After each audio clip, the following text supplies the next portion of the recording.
IAS नियाज खान के मुस्लिमों पर फिल्म बनाने की मांग पर बीजेपी के वरिष्ठ नेता गोविंद लालू ने पलटवार किया। उन्होंने कहा, एमपी कैडर के आईएएस नियाज खान को मुगलों और आज भारत में कट्टरपंथियों द्वारा की जा रही बर्बरता दिखाने के लिए फिल्में बनानी पड़ेंगी। उन्होंने कहा कि मुसलमानों पर हिंदुओं ने ऐसी बर्बरता कभी नहीं की, तो फिल्म किसकी बनेगी।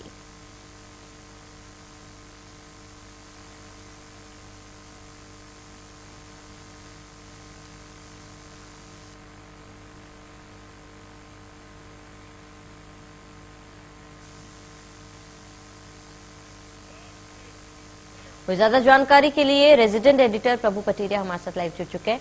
प्रभु जी, क्योंकि जिस तरीके से हमने देखा कश्मीर फाइल्स को लेकर विवाद लगातार हो रहा है और थोड़ी देर में रेजिडेंट एडिटर प्रभु पटेरिया हमारे साथ जुड़ेंगे और ऐसे में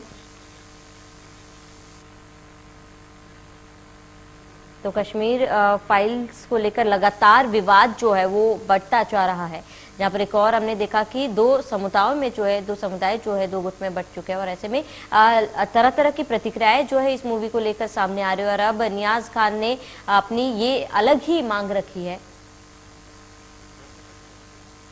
जहां पर मुसलमानों पर भी फिल्म बनाने की ये मांग नियाज खान द्वारा किया जा रहा है और इस पर लगातार प्रतिक्रियाएं जो है वो सामने आ रही है। और आपको बता दें कि उन्होंने कहा है कि मुसलमानों पर जो बर्बरता हुई है उस पर भी एक मूवी बननी चाहिए, एक मूवी बनानी चाहिए। और इसके साथ ही आपको बता दें कि आईएएस नियाज खान जो है इससे पहले उन्होंने अंडरवर्ल्ड डॉन पर भी किताब लिखी और अब फिलहाल इस्लाम की छवि सुधारने को लेकर भी एक किताब वो लिख रहे हैं। इसके साथ ही उनकी 6 किताबें आ चुकी है और ऐसे में वे ये मांग कर रहे हैं कि अब मुसलमानों पर भी मूवी बननी चाहिए। रेजिडेंट एडिटर प्रभु पटेरिया हमारे साथ इस खबर पर लाइव जुड़ चुके हैं। प्रभु जी, ये जानना चाहूंगी क्योंकि जिस तरीके से हमने देखा कि कश्मीर फाइल्स को लेकर विवाद जो है वो थमने का नाम नहीं ले रहा, लगातार कई मुद्दे इस मूवी से जुड़ी सामने और अब ये नई और बड़ा अपडेट है जहां पर आईएएस नियाज खान की मांग है कि मुसलमानों पर जो प्रताड़ना हुई है, उन पर जो अत्याचार हुआ है उस पर भी एक मूवी बननी चाहिए। इस पर आपकी क्या राय है? उनका ये बयान जो है, उनकी ये जो मांग जो है, कहाँ तक सही है? देखिए, भारत में अभिव्यक्ति की आजादी है, लेकिन सिविल सर्विस के अपने कंडक्ट रूल हैं और जो भी इस तरीके की अखिल भारतीय सेवा के अधिकारी हैं उनको इस तरीके के बयान देने को लेकर रोक है। और जो नियाज खान ने जो बयान दिया है, जो ट्वीट किया है, उसको लेकर ऐसा लगता है कि मध्य प्रदेश सरकार और आईएएस एसोसिएशन इस मामले को कुछ गंभीरता से लेगा।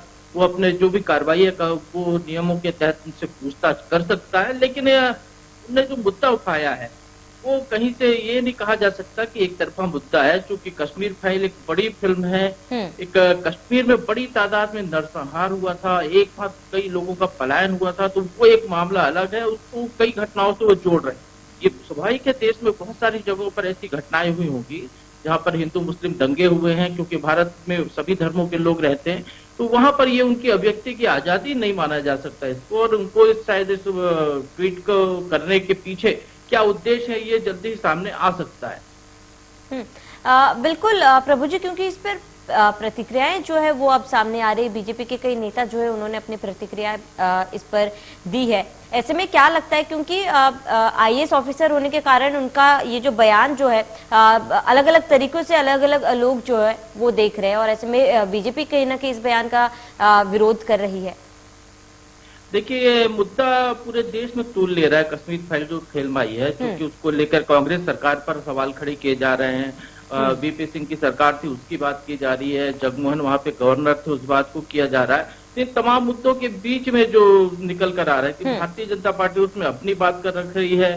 चूंकि 370 हटाया है मोदी सरकार ने, तो वो उसका श्रेय लेना चाहती है। तो ये आरोप प्रत्यारोप राजनीतिक है, इसमें अफसरशाही यदि शामिल हो रही है तो ये बड़ी बात है। और ये संभवतः, जैसा मैंने कहा कि सिविल सर्विस कंडक्ट के खिलाफ है ये, तो इस मामले में सरकार संभवतः अपने स्तर पर निर्णय लेगी। बिल्कुल प्रभु जी, क्योंकि कश्मीर फाइल्स का विवाद जो है वो लगातार बढ़ते जा रहा है। ऐसे में जो निर्माता है उनको Y+ की सिक्योरिटी जो है वो मुहैया कराई गई है और ऐसे में इस तरीके की मांग अब मध्य प्रदेश में जो है वो उठने लगी है। ये सवाल मैंने पहले भी आपसे, क्या आईएएस के नाते क्योंकि नियाज खान एक पद पर है, ऐसे में उनकी ये जो मांग है कितने हद तक सही है? देखिए वो किताब लिखना चाहते हैं, उनकी स्वतंत्रता है, उनको वो किताब लिखे, उस पर कोई फिल्म बनाता है या नहीं बनाता है, ये फिल्म निर्माता पर निर्भर करता है कि जी। वो क्या उस पर निर्णय लेता है। लेकिन इस तरीके की जो भी घटनाएं यदि देश में हुई हैं, कहीं पर भी इस तरीके के हुआ है तो वो प्रकाशित होना चाहिए, लोगों तक वो चीजें आना चाहिए, क्योंकि हम पद निरपेक्षता की बात करते हैं। भारत पद निरपेक्ष देश है, यहाँ पर कहीं पर भी सबके लिए सामाजिक भेदभाव की बात सरकार नहीं करती है, तो इस तरीके की स्थितियां निर्मित नहीं होनी चाहिए। लेकिन नियाज खान ने जो कश्मीर फाइल से जोड़ा है पूरे मामले को, क्योंकि कश्मीर की घटना अपने आप एक अलहदा घटना है, वहां पर बड़े पैमाने पर नरसंहार हुआ, 5 लाख से ज्यादा लोगों को अचानक भगा दिया गया, उनकी जमीन से बाहर कर दिया गया, तो वो एक अलग मामला है, उसको एक तूल देना, राजनीति की बात के बीच में आना, ये संभवतः उचित नहीं कहा जा सकता।